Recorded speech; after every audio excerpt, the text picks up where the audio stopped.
program. SSI refers to the Federal Supplemental Security Income Program. Pricing excludes taxes and fees. Service will include a monthly data allowance depending on the type and speed of service you receive. If you exceed your monthly data plan allowance, you will be automatically charged $10 for each 50 gigabytes of data usage in excess of your data plan, even if less than 50 gigabytes is used. For details about data allowances, go to att.com/internet-usage. Wi-Fi enabled device required. Other restrictions apply.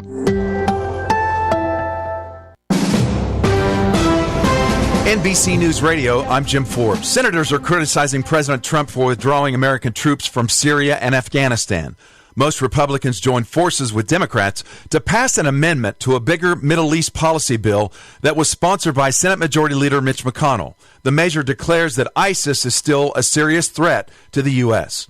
President Trump says a new trade accord with China could be a very big deal. And now we're going to have a great trade deal with China if it all works out, and we look forward to it. It's going to be great for both countries.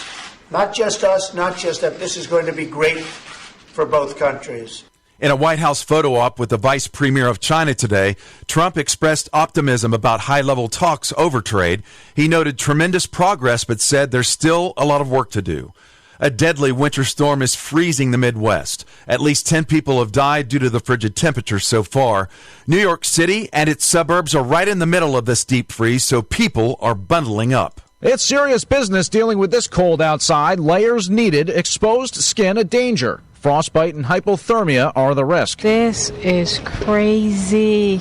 Serious polar vortex. They say that there is like a 125-degree difference between Chicago and Florida. Have you ever heard of such a thing? New York City schools open, many in the suburbs closed or had a delayed opening, and those from upstate New York say, toughen up, wimps. Yeah, we just take our shirts off and run out there into the water, you know. We're used to it. James Flippin, NBC News Radio, New York. A jury will now decide the fate of accused drug lord El Chapo. Both the defense and prosecution presented their closing arguments today. And the bass player for Pink Floyd wants all the musical acts performing during the halftime of the Super Bowl to take a knee on Sunday. He said it's in solidarity with former San Francisco 49ers quarterback Colin Kaepernick. Jim Forbes, NBC News Radio. It's time to join the Tahibo Tea Club. Tahibo tea comes from the inner bark of the only tree in the world that fungus does not grow on. The Tahibo tree never gets sick, never gets infected, and never gets infested. As a result, it contains antifungal, anti-infection, antiviral, antibacterial, anti-inflammation, and anti-parasite properties. Tahibo tea can truly be miraculous for someone fighting a potentially life-threatening condition due to infection, diabetes, or cancer. Tahibo tea is available for only $34.95 per pound plus shipping. 1 pound makes 300 servings, which is only 12 cents per cup. Dial 818-883-7222 or buy online at drinksupertea.com. All orders ship immediately the same day. Call now, 818-883-7222. That number again, 818-883-7222 or buy online at drinksupertea.com. Miss your favorite show? Download the podcast at KCAAradio.com. Are you ready for a new experience? To see life from another point of view?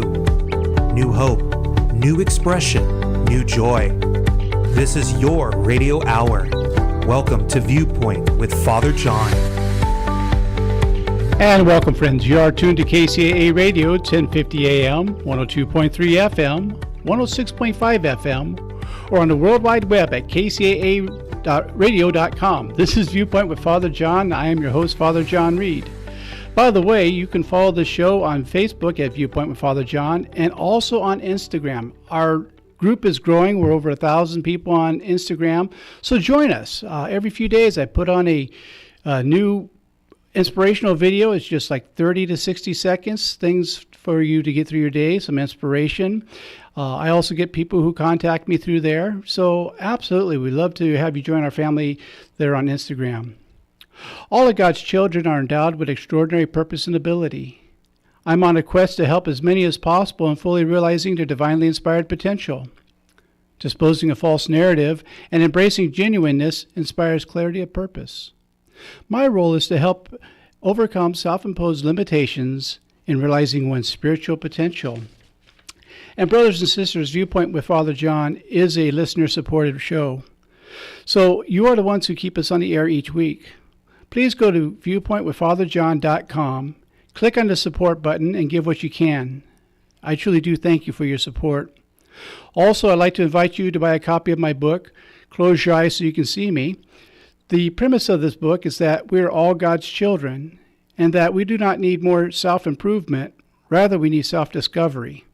Close Your Eyes So You Can See Me is available on Amazon, Barnes & Noble, and most online bookstores. Get your copy today. And remember, if they're not carrying my book, are they really an online bookstore?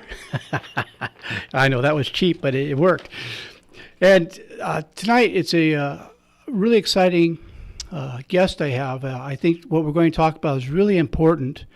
Marie White is the author of 8 books, including the award-winning #1 bestseller, Strength for Parents of Missing Children, Surviving Divorce, Adoption, Runaway, and Foster Care.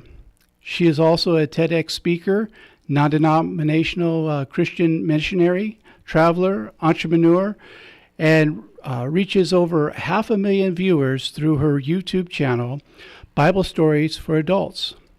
She owns, I'm going to mess this up, Zamiz, a publishing company. Marie encourages people from all walks of life experiencing a variety of struggles to know that there is hope. Marie, welcome to the show. Thank you, Father John. I'm so glad to be on. I'm sorry I screwed up the name of your publishing company. I'm dyslexic, and I felt the dyslexia come on. As soon as I looked at it, I said, oh, this is going to come out well. Great. So how are you this evening? I was doing fine all day long, and then just before I got on with you, I had a frog in my throat and the hiccups. So who knows what will happen tonight. Well, we do miracle healings too, by the way. I'm just kidding. My engineer's looking at me like, don't push it tonight. I'll hit the dump button on you and keep the guest. So your book is very important. And thank you. As a priest and someone who's done a lot of counseling through the years, I've dealt with this topic a little bit, not as much as you have, and I want to say that up front. But I could remember I was a brand new priest, and I had a lady in my parish going through a divorce, and her ex-husband kidnapped their daughter. She had full custody, he didn't, and he went under the radar. And it turns out he went to Oregon for a few years, but he stayed under the radar, so nobody even knew who he was. And this child had medical issues. He had taken her off all these medications. It was just a horrible thing by the time the child was found. And I can remember sitting with this poor lady and the agony and all the questions she had for herself. Should I have done this? Should I have done that?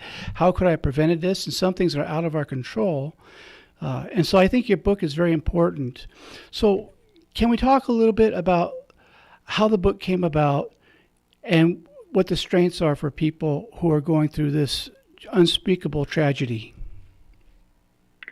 Well, Father John, I'm so glad that you've been able to experience some of that alongside someone that they had you to go to and to talk with, because it is something that you're never prepared for. No one can prepare you for that.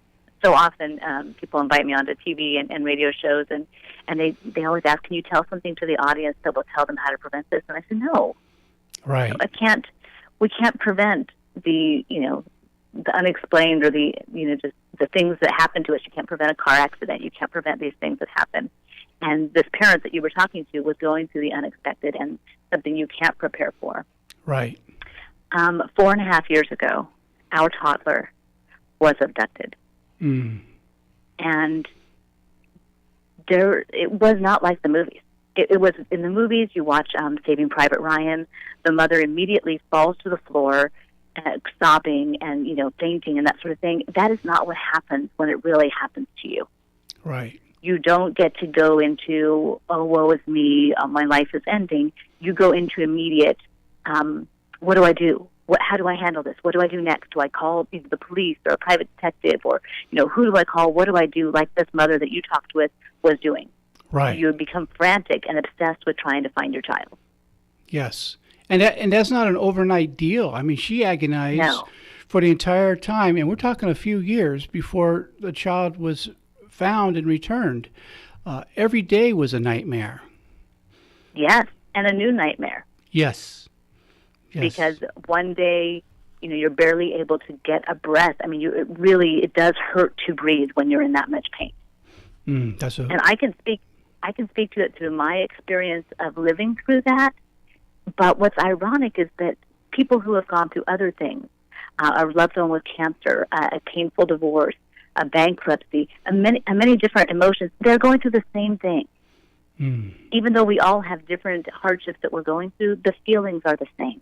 The emotions are the same. The not knowing how you can take another breath, how you can get through another day, another minute, that's the same regardless of what kind of tragedy you're going through. Right. And there was no guidebook for us. Yeah, I think that's one of the reasons your book is so important. And I admire you taking this awful nightmare tragedy and using it to do good for people. That's what true courage is. And I take my hat off to you for that.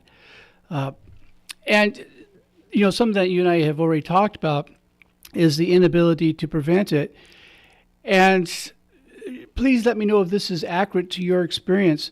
But sometimes some of our friends and family can be of no help with things that they say. They mean well, but they say some of the cruelest things without realizing it. And absolutely. Yeah. Could you speak about that for a moment? Absolutely. There was, in fact, I love to give this story because it starts off so terrible, but it ends so beautifully. There was a person that came up to us at church probably 2 weeks into this happening. And we still went to church every Sunday night, every Wednesday. We were still there, still praising God because we knew He had the situation in His control. And one day, one of our friends walked up to us, more of an acquaintance than a friend, and said, you need to stop hoping your child is not coming home. Oh, that hurts just hearing. It was devastating in that moment, but I am so thankful to God that He gave me the ability to see past the words. And in that moment, I was able to see that she wasn't saying, your child's not coming home. She was saying, it is hurting me to watch you hurt as you hope each day that your child's coming home. Will you please stop hoping? Because it's killing me. And I was able to see that in her and not react like I wanted to react, like, how could you say that? And instead, I just kind of let it pass. And she became one of our biggest supporters. Even to this day, this woman fasts and prays for our child to be returned. She believes even more than we do that this is going to happen. Like, she has become the most incredible supporter for us. And I was able to have that because I did not react the way I wanted to in that moment and because I was able to see her heart. And I think that is super difficult when you're going through something hard because anything anybody says can be terrible. Certainly. And one of the things that used to drive me right up the wall, and it was well-meaning people, but when they say to this poor lady, you just got to have faith. And she says, say, I have faith. Faith is not my problem. I want my child back. And so, that's very painful. It is, and actually, it was funny because like a week later, and God really showed me this, about a week later, a friend said, just keep praying, she's going to come home, or he's going to come home, your child is going to come home. And I just felt like screaming at her, how do you know? Right. And then I realized, okay, so it doesn't matter what anybody says. This is how I'm going to feel. Like, it could be good or bad, and I'm still going to feel like screaming because I'm hurting so badly. Well, I equate that, and I know it's a different situation, but when someone's given a terminal diagnosis and people say, well, you just have to expect a miracle. You just got to keep calling on God. Well, how you know it's not God's will that you transcend this world? Right. Right. So, and I know people are well-meaning. Sometimes people say some of these things because they really don't know how to handle this type of situation. They don't know what to say or how to just be with you in quiet, loving support. And that transcends both the loss of a child, where it's through abduction, where it's through illness, divorce, all kinds of things. And people in America, we have a tough time dealing with raw emotion. We think we have to have an answer for it. Yes. And sometimes the answer is just to come alongside somebody and just be present with them. Has that been your experience of what's helpful? Absolutely. And I really encourage people in the book to, if they're reading it to help a friend, just to say, let's go for a walk. They don't have to talk if they don't want to. They can if they want to, but get us out of the house. Get us out of looking at the four walls and going on the computer trying to search. Just get us out of the house into fresh air and some sunlight, because we're dying inside. Oh, beautiful. That's beautiful. Now, when you're writing the book, was it somewhat cathartic, or was it more painful each time you typed out a new page and tried to explain some of this experience? Oh, my goodness. So many people have asked me, was it therapeutic for you to write this? And I wanted to say, no! That's why I asked it the way I did. Terrible. I know. You were so good at the way you asked it. But, really, I cried every single day as I wrote this. Yes. Every single day, because I had to go back to day one and think, what would I have needed to hear on day one so that I could make it to day two? And then jumping to, month one, what would I need to hear at month one? What did I need at month 4? What did I need to hear to keep going? And that was just horrific. But I think at the end of it, once it was done, and then I got to see the impact on people, it was probably very therapeutic. Oh, yeah. But while you're in the middle of it, it'd be hard to be therapeutic because you are reliving the emotion when you haven't stopped living the emotion in the first place. I know it sounds like an oxymoron, but only someone who's gone through it can understand what that's like. It's like trying to explain the flavor of vanilla ice cream to someone who's never had vanilla ice cream. We can tell you the ingredients, we can tell you the temperature and the color, but until you taste it, you really don't know what vanilla ice cream is. And I think that's the same with what you're experiencing with this pain. Would you agree with that? I think that's a beautiful illustration. That is exactly what it is. So, because there's no way of describing what it is you're living through. And it's amazing. When I went to do the marketing for the book, it's when I really started finding out about other people going through similar things. See, I thought I was writing a book for families like ours, families where their child had been abducted. But as I started, the end of the book was coming, and I was learning how to market and do that sort of thing, I started joining these online Facebook groups for parents who had a family abduction or a nasty divorce, and the one parent was keeping the children from the other or had moved them out of the country. Families who were going through runaways and families that had their children taken into foster care. All of a sudden, these groups, as I would go on them to kind of learn more about their stories, I started finding out all of them had the same story we did. It was the same emotion, the not knowing where your child is, whether they're safe, who has them, what's happening to them. How do you control the thoughts you're having as you're laying in bed and your mind inside is screaming at every imagining of every terrible thing that could be happening to your child? As I began to, go ahead, I'm sorry. No, I was just going to say, I could not even imagine what that's like, not having walked through that myself. It's just, my heart goes out to you with that. Go ahead and continue your thought. Thank you. No, I'm glad you interrupted because I had lost my thought. So that was great. I was like, where was I going with this? Well, that's okay. Well, talking about losing thoughts, we're at our first commercial break. And we'll be back in 2 and 2. My guest this evening is Marie White, author of Strength for Parents of Missing Children. We'll be back in just a couple minutes.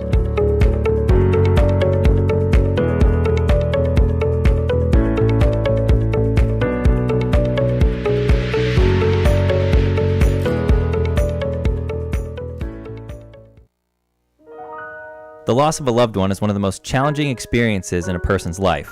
It's hard to know where to turn to make your loved one's final arrangements. Jesse Ruiz at Personal Funeral Planning in Ontario will treat you and your loved one with the respect you deserve.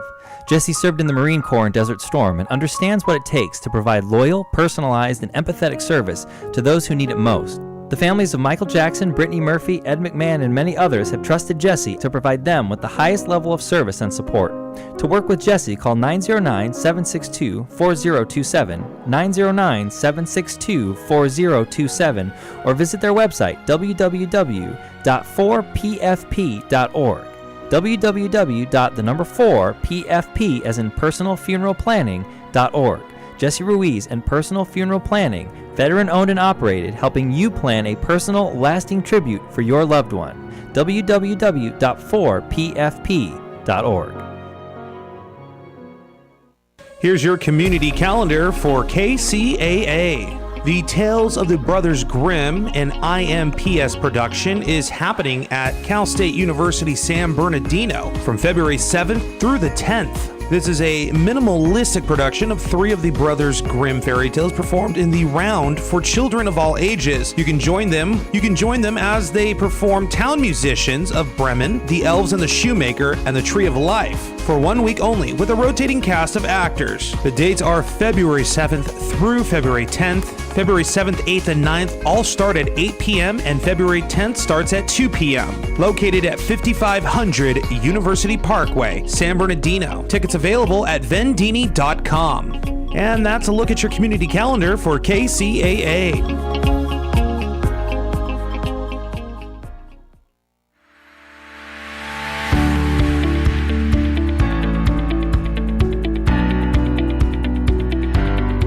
And welcome back, friends. You are tuned to KCAA Radio, 1050 AM, 102.3 FM, 106.5 FM. We're on the World Wide Web at kcaaradio.com. This is Viewpoint with Father John, and I am your host, Father John Reed. Again, I want to remind you that this is a listener-supported program. If you please go to viewpointwithfatherjohn.com, and Father is spelled out, and click on the support button. You can help keep us on the air, and I thank you for everyone who's been doing it. And again, I want to remind people of my book, Close Your Eyes So You Can See Me, so that you can also learn about on your own path to spirituality that God does not have stepchildren. We're all God's children. And I hope you'll buy a copy of the book today. Tonight is probably one of the most important shows I've ever had. It's one that's close to my heart, and one that if you don't feel something, I think there's something seriously wrong with you. And I don't say that to be demeaning of anyone. My guest this evening, again, is the author of the book, Strength for Parents of Missing Children, Marie White. And Marie, welcome back. Thank you.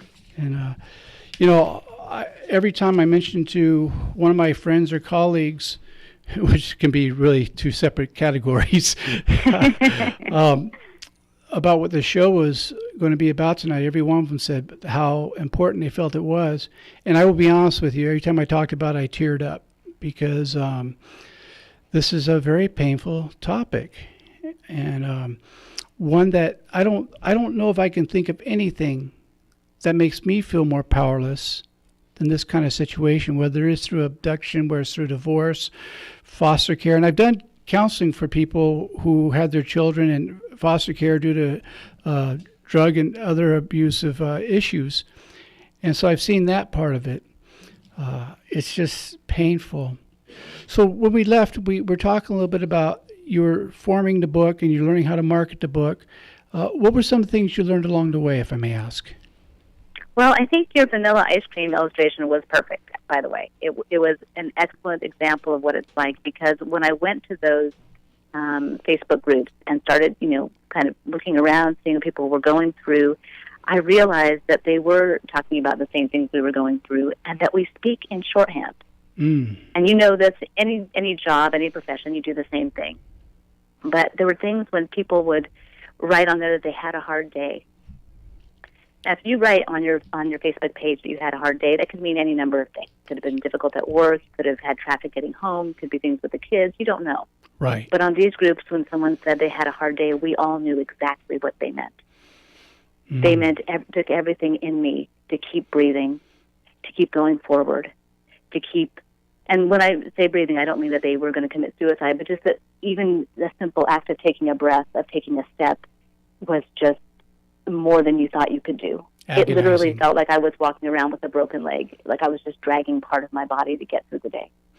That makes a lot of sense to me, because it really does take all the air out of you, not just figuratively, but physically, because your body is responding to this as well. People don't realize that emotions aren't just something you feel. They're something you actually live with biologically. And I remember when I was studying psychology, the connection of body and mind, and I always like to throw in spirit as well.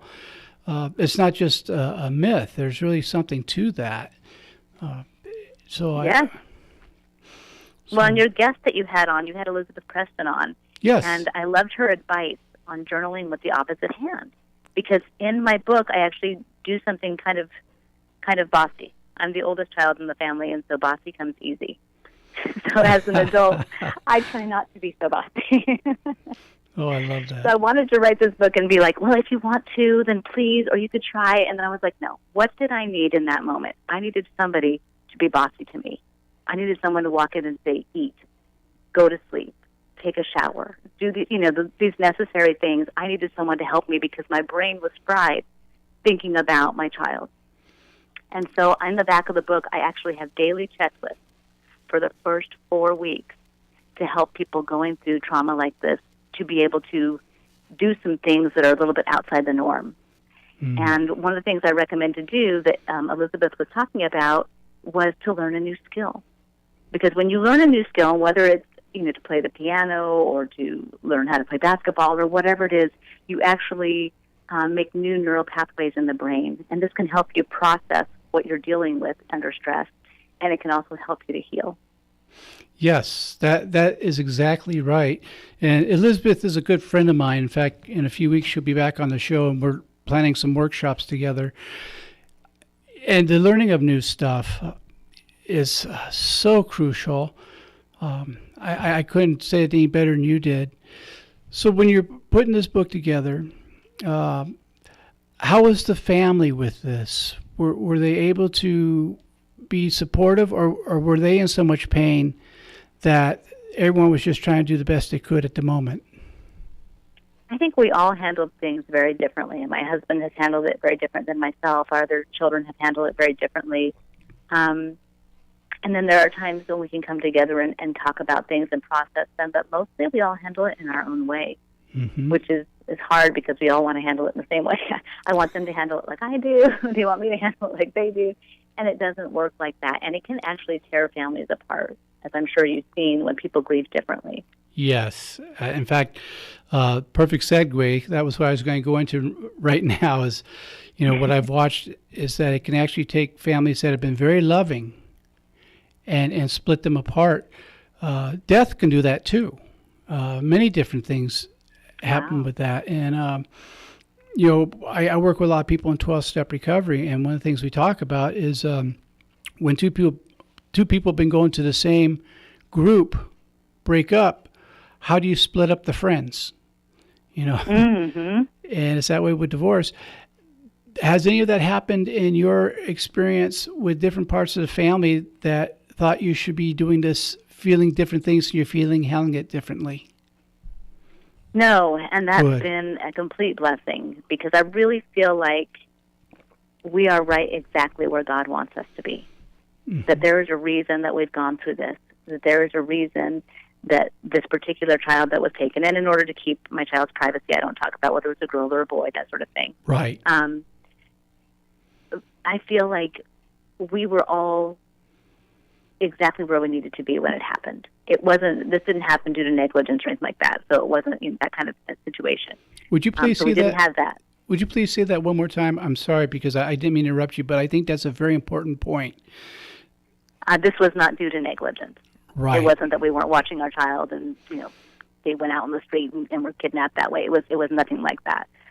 A lot of parents are dealing with it where it's not negligence.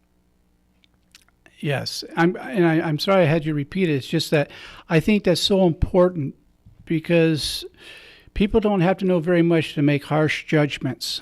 And I think about that one lady we opened with, and I won't say her name out of her privacy, but she got so much of that.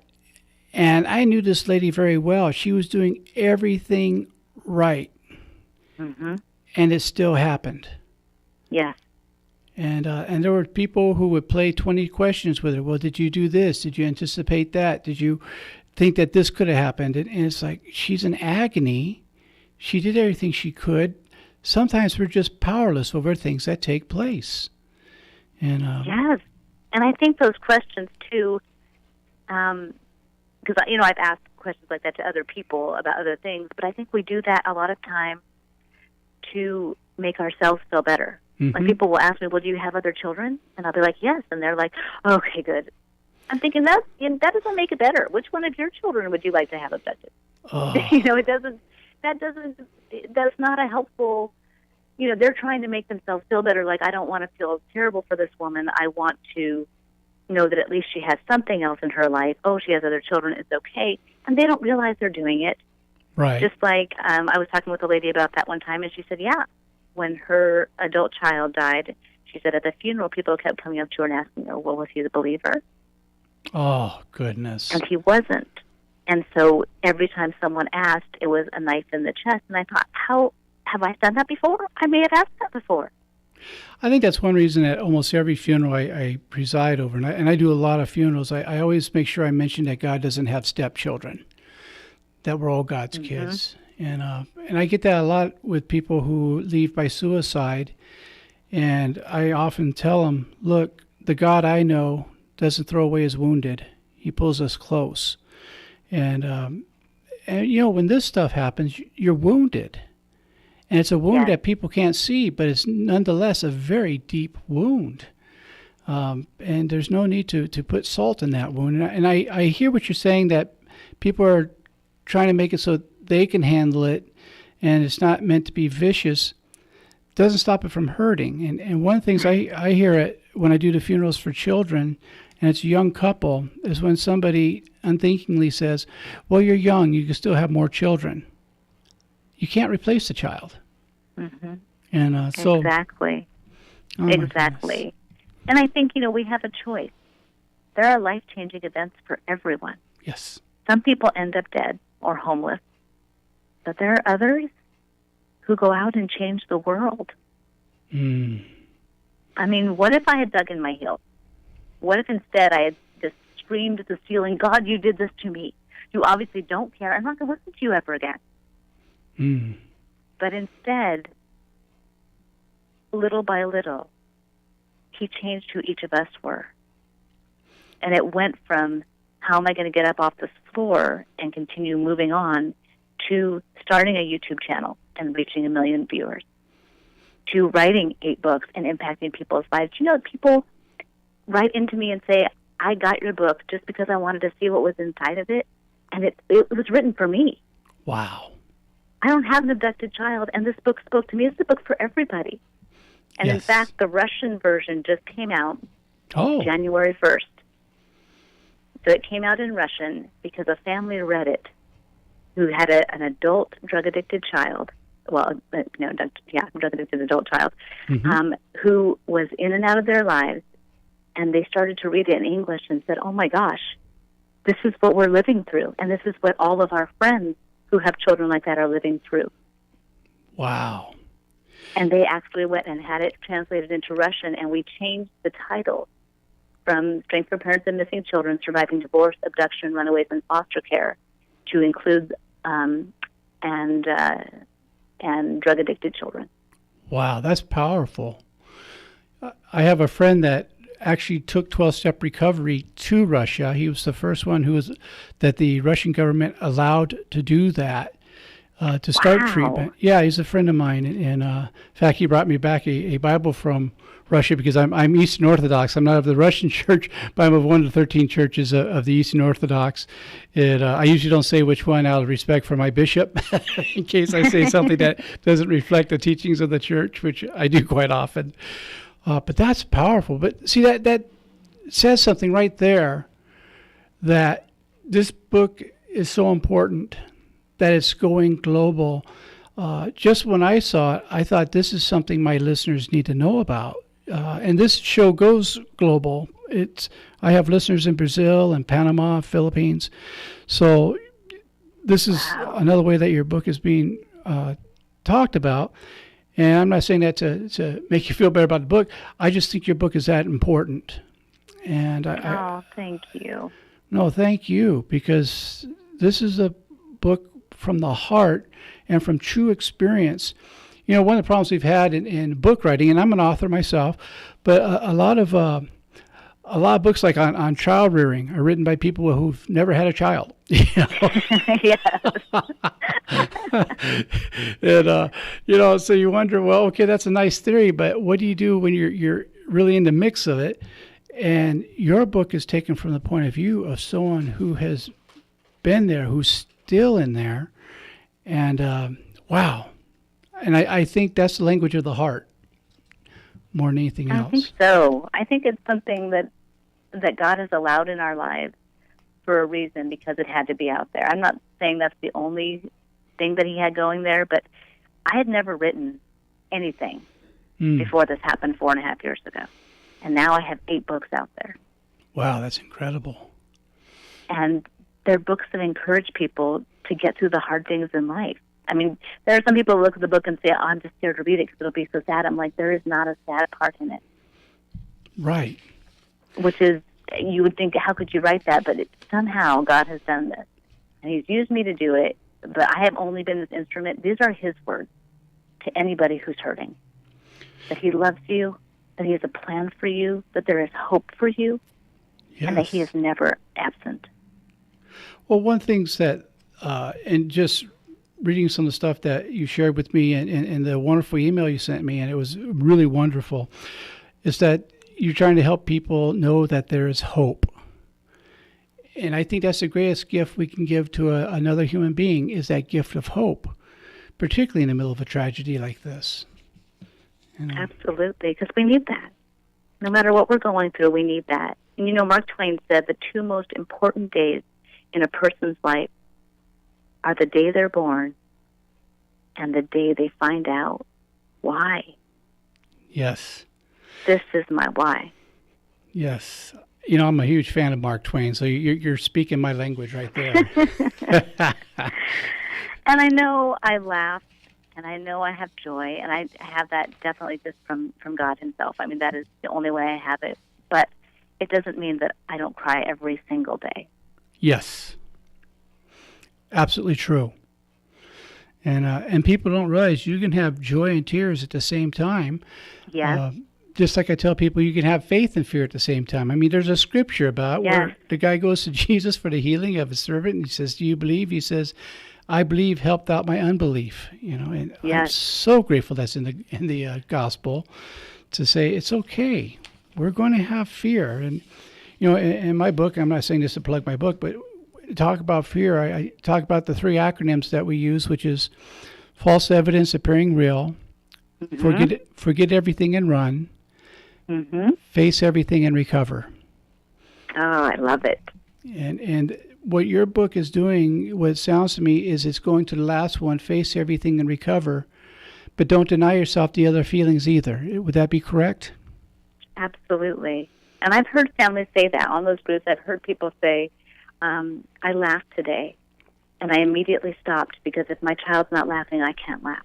And I was just like, no, that please don't do that to yourself. Think of it the opposite way. Would you want your child to laugh even though they're not with you? They would want you to laugh too. The kids can't come home to broken families. You need to do whatever it takes to make sure you're okay, so that when they come home, you can heal together. Oh, that's powerful. That's powerful. Well, we're coming up to our next break. My guest this evening is Marie White, author of Strength for Parents of Missing Children. That's a short version of the title, by the way, folks. But I want you to get the book. I really do. I don't ask you to do that too often, but tonight I am. And we'll be back in 2 and 2.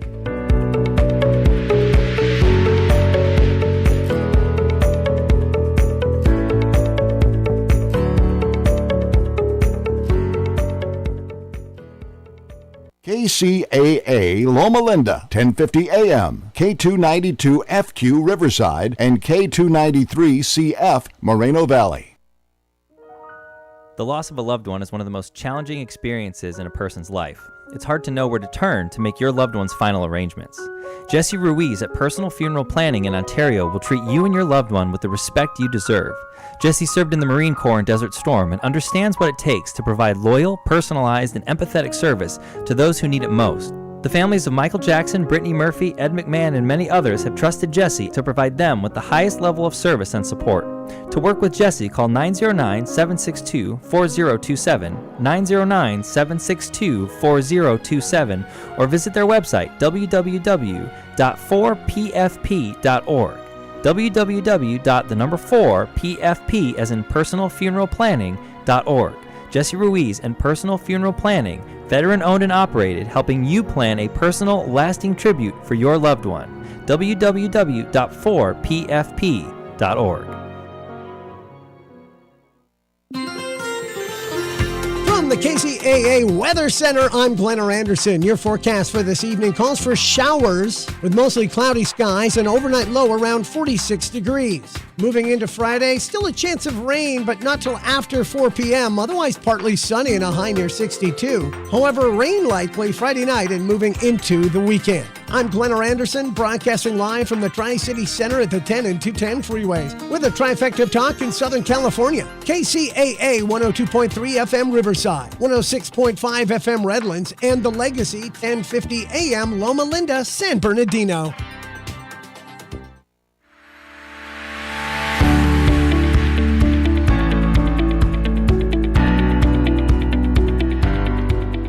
And welcome back, brothers and sisters. You are tuned to KCAA Radio, 1050 AM, 102.3 FM, 106.5 FM.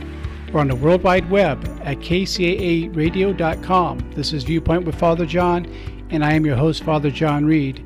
And again, my guest this evening is Marie White, author of the book, Strength for Parents of Missing Children. I'm sorry, I'm very emotional about what we're talking about tonight, and it makes it a little tough to talk, because I think this is one of the most important programs we've done on here. And we've done some pretty neat stuff on the show, but this is, I think, one of the most important. And my listeners could tell you, I don't often tell them that they should go get a book. I'm very careful about anything I say on this microphone, because I think it should be done with a lot of responsibility. But I am going so far as to say, I think if you're listening to the show right now, you should get this book. I think it will change your life, whether you have a child missing or not. So, Marie, welcome back. And, Thank you, Father John. In our last segment, what are some things you'd really like for our listeners to know? Well, that's a tough question. No, I was just thinking of the quote from Chris Fabry when he says, "I don't think God trusts just anyone with so much heartache. The world has not yet seen what God can do with a man who gives both halves of a broken heart to him. And I don't doubt that a man like that could change the world, or at least a little part of it." Wow. Can you say that quote one more time? Sure, it's from Chris Fabry. It says, "I don't think God trusts just anybody with so much heartache. The world has yet seen what God can do with a man who gives both halves of a broken heart to him. And I don't doubt that a man like that can change the world, or at least a little part of it." Boy, that's breathtaking. That is fabulous. And, you know, something you've said, you've alluded to a few times, and I just want to pick up on it.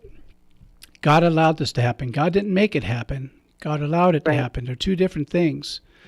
And that's something I talk with people with quite a bit when I'm doing grief counseling, is they say, well, God took my loved one. I said, how do you know God took your loved one and didn't just accept your loved one and allowed them to come home? So, yeah, I think you have an important view on that. So let's say somebody is going into the missing of a child and it's a divorce situation. Is there anything that you would like to say to them that would help them through that process? Something you think that might help them go another day? Absolutely. I will say the thing that I have seen again and again and again. The victory goes to the person who doesn't give up.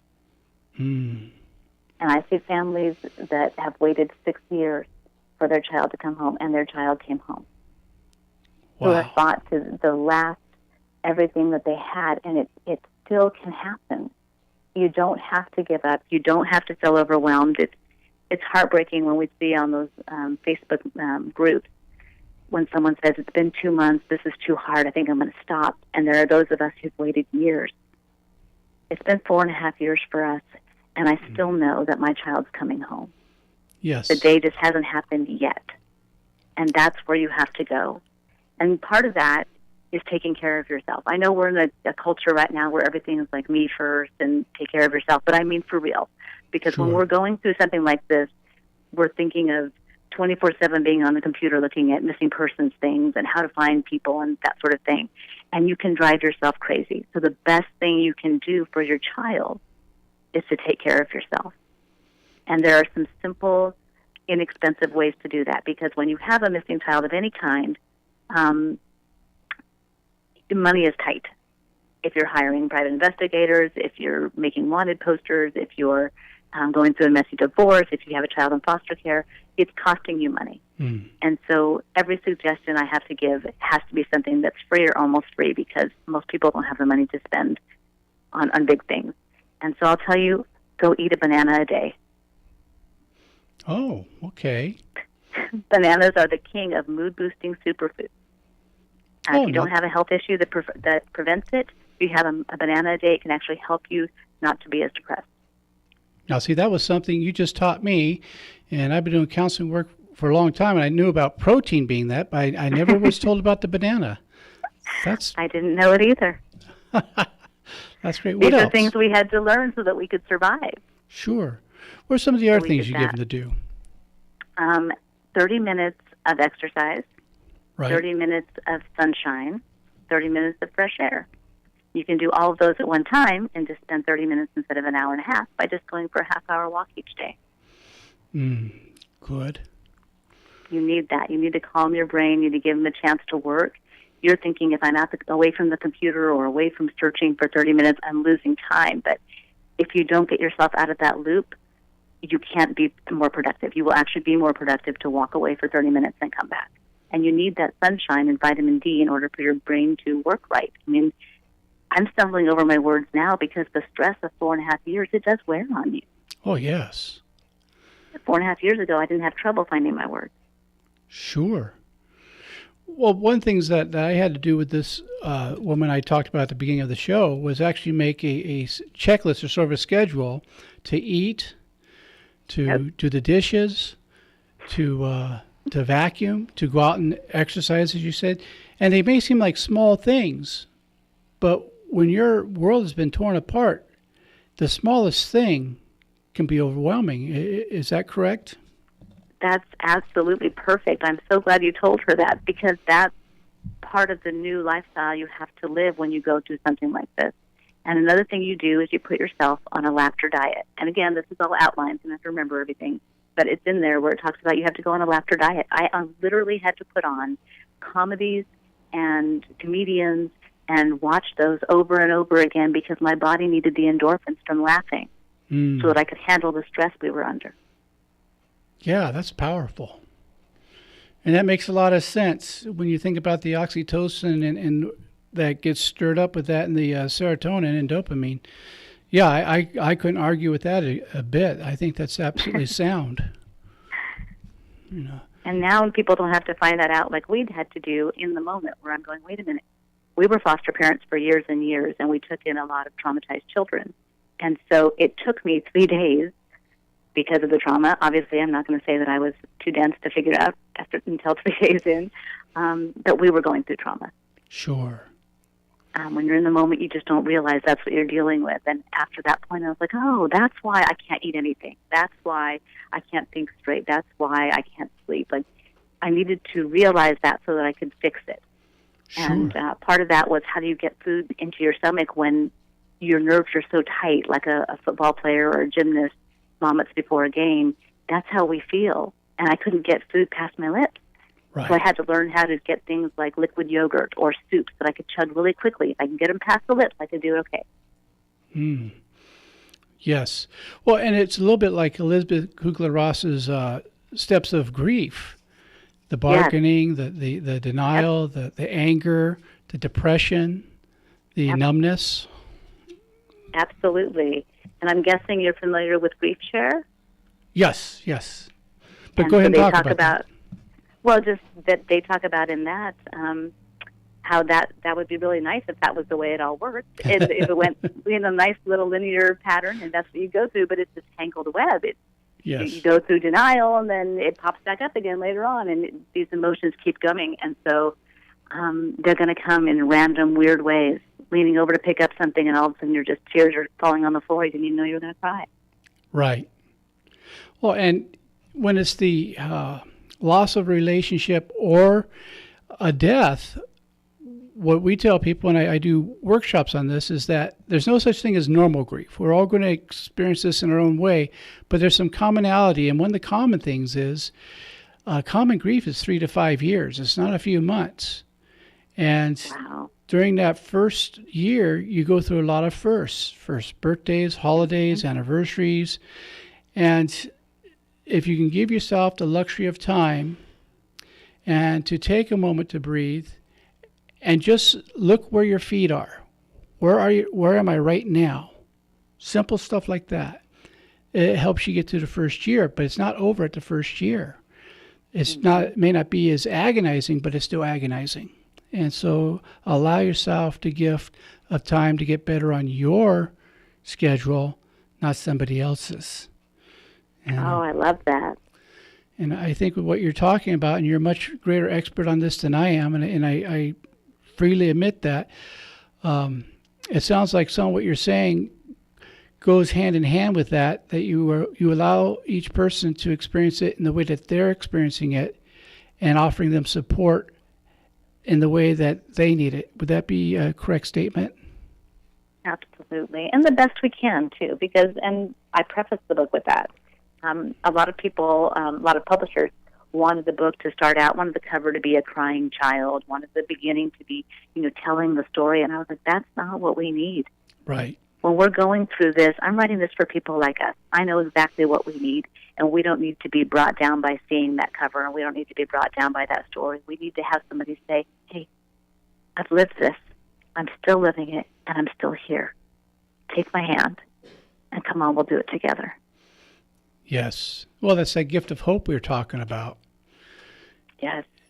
And just the idea of not having to walk through it totally alone, I think is so important. I think one of the worst things people say to one another who have not gone through this is to say, I know how you feel. Well, I don't know how you feel. I care about how you feel. But you're the one who's gone through this. I haven't. And so to me, it's important for me to honor the fact that you have an experience that I don't have, but that doesn't stop me from caring immensely, and I mean that sincerely, about what you're going through. Oh, thank you. And I know it's hard. That's why I said it's not, no one's going to say the right thing all the time. Even when they say loving and wonderful things, if you're in a bad place that day, it's still going to hurt you. Oh, yeah. And so I don't want people to feel like they can't reach out and help their friends and they can't comfort them because they're afraid of saying something wrong. You're going to say something wrong, and hopefully they'll still love you anyway. Sure. And I think you said the important part there, couched with love, and that the motive is love. And sometimes it is hard to be there, and you, because sometimes out of frustration you just want to say, well, feel better, will you? Right. And, that'd be great, thanks. Yeah. I'd love to do that. Let me put that on my to-do list. Yeah, exactly. And it doesn't quite work like that. Yeah, exactly. Well, some of my counseling clients will say, gosh, I'm a mess. I'll say, yes. Yes. Be a mess. Yes, exactly. Oh, my goodness. And it's an amazing life we all have, and we all have hardships. I mean, look at, John wrote part of the New Testament while he was in prison. Paul wrote tons of the New Testament while he was in prison. Yes. Just because you're in prison, whether it's a real one or it's a one for your mind where you just feel trapped by your circumstances, you can still do amazing things. I have a lot of friends who are inmate authors, and some of them who did the crime, some of them who didn't, and was doing time innocently for something someone else had done. And they've done some of the most powerful writing there, talking about true inner freedom in these circumstances. And, yeah. So it's well, you're a wonderful person, a wonderful author, and I am so thrilled that my listeners have gotten to hear you. I'm not thrilled for your circumstance, so please don't take that in misguided way. I realize when I say it. No, not at all. There's one of those moments where you say something, you realize how it sounded afterwards. No. I'm grateful that through this, you've allowed God to work through you to reach out to others, to be the arms of Jesus, to help bring comfort, and also to allow people to be right where they are and know that that's okay. Very powerful message you have. You certainly are a wonderful servant of God, and I thank you for that. Thank you. And well, I'd like to give a gift to you and to your listeners. They can go onto my website, which is Marie White, like the color, author.com. And I actually have a book for free on there called Changing Your Life in Just 10 Days, Creating the Life You Were Always Meant to Live. Oh, fantastic. Now, did you include that in the email you sent me? That address? I believe so. Okay. Well, if Yes. not, if you send it to me, I will put it on the show website as well, so people can go to viewpointwithfatherjohn.com and see it listed there in case you didn't have a pencil to write it down when we gave that. Because one of these days there's going to be a miracle, and our child's going to come home, and I'm going to post it all over that website. Now, I know you probably have 1 million people saying this, and I mean it with every bit as much as one human being can care for another. I hope, since you know how to be in touch with me, that you'll send me an email or something, let me know, because if it's okay, your family, including your child, is on my prayer list for all of God's thank love and you. blessings. Absolutely. I will definitely let you know when that day comes. It's coming. Well, I appreciate that. Well, thank you for being on the show tonight. And again, to my listeners, this is Marie White, author of Strength for Parents of Missing Children. Please go to wherever your book source is, get a copy of this book. Whatever you're going through, my experience has been on just what I've read of it will really help you a great deal. And I hope you'll come back again and be a guest at another time and up in a few months. I would love to. Thank you, John. Thank you. Well, God bless. And thank you on behalf of my listeners. Well, ladies and gentlemen, just a few things before we come to the end of this. As some of you know, I've had a guest a few times by the name of Dr. John Smith, who's become a good friend. And I thought you might like to know, we're putting together some workshops. And some are going to be on male spirituality and male initiation, going from being a boy to a man, and developing that. And so I'll be giving you more information on this as time goes on. It's an exciting thing. I'm thrilled to be working with him. And again, I thank you for allowing me to come into your home for this hour this week. And if nobody has told you that they love you, let me be the first. I look forward to being with you again next week on Viewpoint with Father John. God bless.